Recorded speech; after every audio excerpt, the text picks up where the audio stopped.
नमस्कार दोस्तों, आप देख रहे हैं इंडिया डेली और मैं हूं आपके साथ तान्या त्यागी। नमस्कार, मेरा नाम है जिया कौशिक और आज हम चर्चा करने वाले एक ऐसे मुद्दे पर जो हाल ही में ईरान की तरफ से इजराइल को धमकी दी गई है और काफ़ी ऐसे तमाम स्टेटमेंट जो सामने आ रहे हैं निकलकर ईरान अमेरिका वॉर को लेकर, रशिया यूक्रेन वॉर को लेकर, और यहाँ तक कि जो अब ईरान ने इजराइल को भी घसीट लिया है।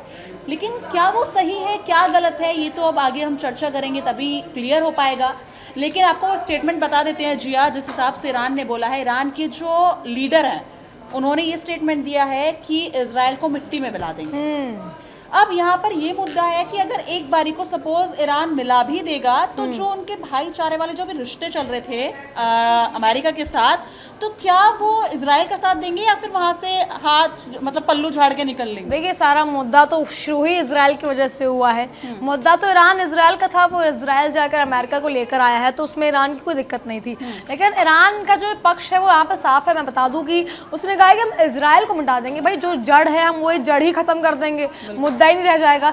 अमेरिका ने कहा था ना कि आतंकवाद फैलाता है इजराइल के अंदर, हम इजराइल को खत्म कर देते हैं, चलिए जाइए। क्योंकि ईरान को इस कदर आपने परेशान कर दिया है तान्या, ये देखिए हर चीज़ को लेकर आप चाहे आप कह लीजिए, आप एनपीटी को लेकर कह लीजिए, आप चाहे आप आतंकवाद को, आप हर कोई बयान आप उस पर दे देते हैं, आप इल्ज़ाम लगा देते हैं ईरान पर। ईरान कुछ नहीं कह रहा है, अमेरिका आता है मार के चला जाता है। अमेरिका बिल्कुल ही मतलब ऐसे ऐसे बयान देता है अमेरिका कि हम सभ्यता मिटा देंगे।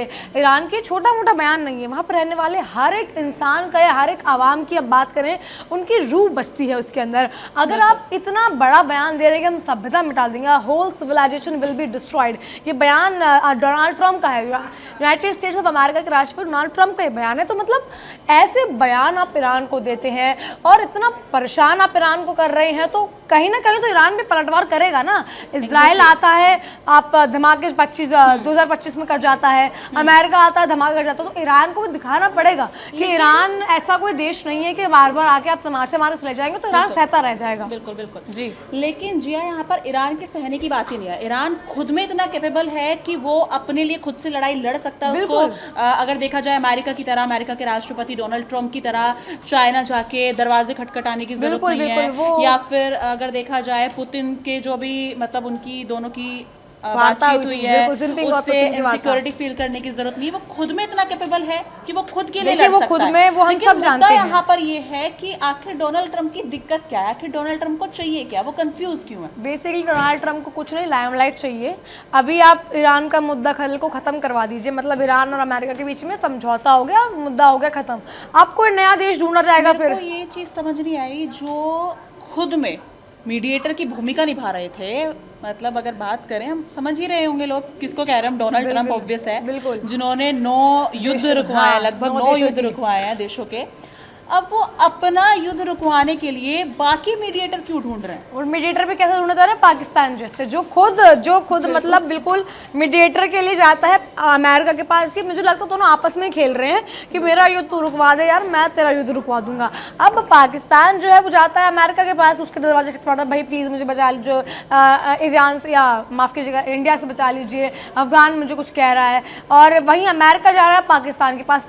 पाकिस्तान जैसे देश की जिसकी खुद के क्षेत्र में उसकी कोई नहीं सुन रहा, डोनाल्ड ट्रम्प उसके पास आ रहे हैं कि प्लीज हमें बता लीजिए। अभी ना एक खबर, दरअसल कुछ वक्त पहले मैंने एक खबर पढ़ी थी, एक आर्टिकल पढ़ा था, वहां पर ये था कि जिस जिस युद्ध में डोनाल्ड ट्रम्प इन्वॉल्व हुए, उनका हस्तक्षेप रहा है ना, वो ठीक हुई ही नहीं है। हाँ, ये तो है। रशिया यूक्रेन ले लो, चाइना ताइवान ले लो, जहाँ पर वो, और अपना तो चलो सबसे बड़ा आप करंट का अपना ही ले लो। अपना क्यों नहीं रुकवा पा रहे हैं जो दूसरों का रुकवाते फिर रहे थे? अपना वो इसलिए नहीं रुकवा पा रहे क्योंकि बेसिकली वो डिमांड कर रही हैं, वो ऑर्डर दे रहे हैं कि ये चीज होनी चाहिए। आप कल को ये बोल दीजिए, देखिए दोनों देशों के बीच समझौता तब होएगा ना जब ईरान ने अपनी पक्ष रखा, अमेरिका अपना पक्ष रखे। ईरान को अपना पक्ष रखने कहाँ दिया जा रहा है अमेरिका के यहाँ?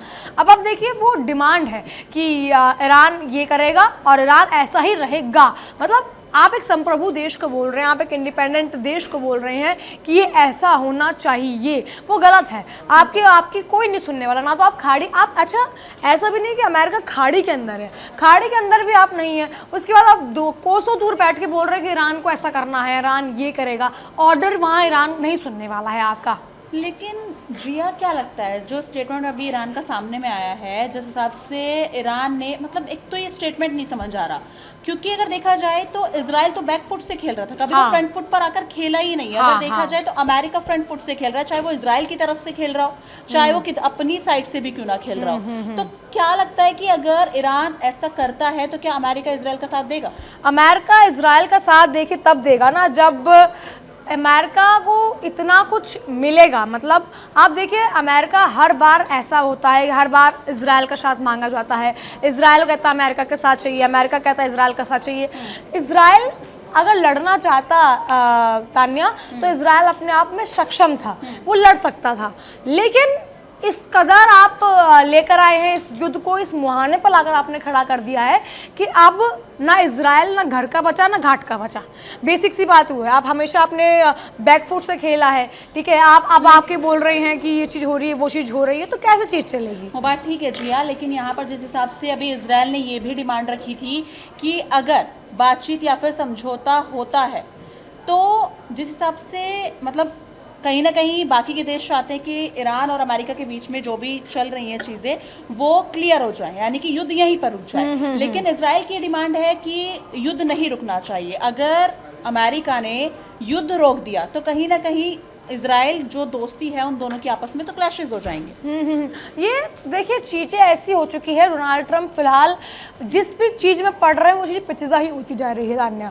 चाहे आप युद्ध ले लीजिए, चाहे आप उनका खुद का रिश्ता ले लीजिए, किसी भी चीज़ को ले लीजिए, मतलब इस हद तक आप डोनाल्ड ट्रंप की इस हद तक इज्जत गिर चुकी है या इस तरह से शाख खराब हो चुकी है कि फिलहाल कुछ भी उनके हाथ में नहीं बचा है। आप ईरान का मुद्दा ले लीजिए, आप इजराइल, अब मुझे ये लग रहा है तान्या कहीं ना कहीं खाड़ी में ट्रंप वर्सेस नेतन्याहू देखने को मिल सकता है, क्योंकि नेतन्याहू की बातें ट्रंप सुन नहीं रहे हैं, ट्रंप को लग रहा है नेतन्याहू उनकी बात नहीं सुन रहा, तो ये दोनों आपस की रंजिश में ही शिकार होने वाले हैं। लेकिन अभी तक जो डोनाल्ड ट्रंप का रिकॉर्ड देखा गया है वो ये देखा गया कि वो किसी के सगे आज तक हुए नहीं है। तो कहीं ना कहीं ये भी नजर आ सकता है जिस हिसाब से स्थिति बनी हुई है कि वो नेतन्याहू पर भी अगर उनकी दोनों की आपसी में सहमति नहीं होती है तो वो भी भिड़ सकते हैं। हाँ हो सकता है, क्योंकि देखिए दोनों ही देश वो हैं जिनको ऑर्डर देना है। नेतन्याहू चाहते हैं कि ईरान पे हमले लगातार जारी रहें, ठीक है, ट्रंप कह रहे हैं कि हम शांति का प्रस्ताव। ये समझ नहीं आया जो इजराइल अमेरिका को कह रहा है तो खुद से सामने से आके फ्रंट फुट से क्यों नहीं खेल रहा वो? इजराइल देखिए इसलिए नहीं खेलना चाहता क्योंकि इजराइल को ये ना कि मैं पीछे पीछे रहूंगा तो मैं पूरा बच जाऊंगा और अमेरिका आके, हाँ अमेरिका आके अमेरिका बदनाम हो जाएगा। लेकिन बदनाम खैर दोनों ही हो रहे हैं, यहाँ कोई इजराइल भी दूध का धुला नहीं है कि इजराइल ने कह दिया, इजराइल के बयान है कि आप ईरान पर लगातार हमले जारी रखिए, आप ईरान को ये करिए, आप ईरान को वो करिए। लेकिन फिलहाल ऐसी सब चीज़ें डोनाल्ड ट्रंप के इर्द गिर्द सारी चीज़ें कैसे घूम जाती है मुझे तो यही नहीं समझ में आता है तान्या।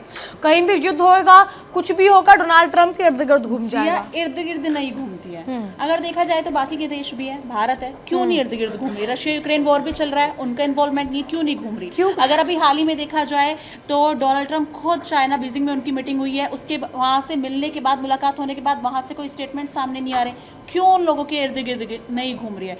क्यों डोनाल्ड ट्रंप है? डोनाल्ड ट्रंप देखिए क्योंकि वो खुद कूदते हैं उस मुद्दे में। हाँ हो सकता है डोनाल्ड ट्रंप खुद भी कूदते हैं, और लेकिन डोनाल्ड ट्रंप जैसी सुपर पावर, आप बात कर रहे हैं यूनाइटेड स्टेट्स ऑफ अमेरिका जैसी पावर का आप प्रेसिडेंट हैं, आप उसके बाद आप ऐसी हरकतें कर रहे हैं कि आप जा के ये बोल रहे हैं कि यार मैं सभ्यता मिटा दूंगा, मैं ये कर दूंगा, मैं वो कर दूंगा, मतलब। और अभी हाल ही में सीज फायर को लेकर बातें चल रही थी कि America cease fire, Iran America युद्ध को लेकर सीज फायर हो गया है, लेकिन अमेरिका ने मतलब वही कह दे कि अपनी औकात दिखा दी टाइप में, मतलब हम बोल सकते हैं, वर्ड यूज़ कर सकते हैं, मतलब ईरान पे हमला कर दिया। तो क्या लगता है ईरान के शांति से मतलब ऐसे ही देखता रहेगा? अगर देखिए अब ईरान हमला नहीं करता है तो ईरान अमेरिका को बार बार हमला करता है, ईरान पलटवार करता है तो अमेरिका सह नहीं सकता उसको।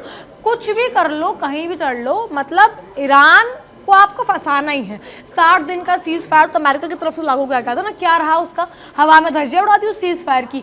अब सीज फायर की धज्जियां उड़ाए तो ये और कहा गया कि स्ट्रेट ऑफ हॉर्मूज खोल दो नहीं तो हम और बम दागेंगे। उससे पहले हॉर्मूज में बम दागे गए हैं, मतलब खुद का सीज फायर करवाया वो नहीं हाँ। टिका। रशिया यूक्रेन का सीज फायर हुआ था 3 दिन का, वो नहीं रुका। देखा जाए तो रशिया यूक्रेन वॉर में भी तो रशिया ने यूक्रेन पे बैलिस्टिक मिसाइल हाँ। रशिया, देखिए रशिया और यूक्रेन की अगर हम बात पर कब्जा करना चाहते हैं, देखिए वो दोनों देश आपस में लड़ रहे हैं, किसी तीसरे देश का इन्वॉल्वमेंट नहीं है। नहीं, लेकिन वहाँ पे डोनाल्ड ट्रंप भी तो कूदे थे ना, भगा दिया ना, हम मध्यस्थता अब बताइए करा रहे हैं। किसकी तरफ से डोनाल्ड ट्रंप जेलेंस्की की तरफ से कूदे थे या रशिया की तरफ से? दोनों देशों की तरफ से लगे कूदेंगे तो फिर यही होएगा ना, चीज मतलब भगा दी जाएगी।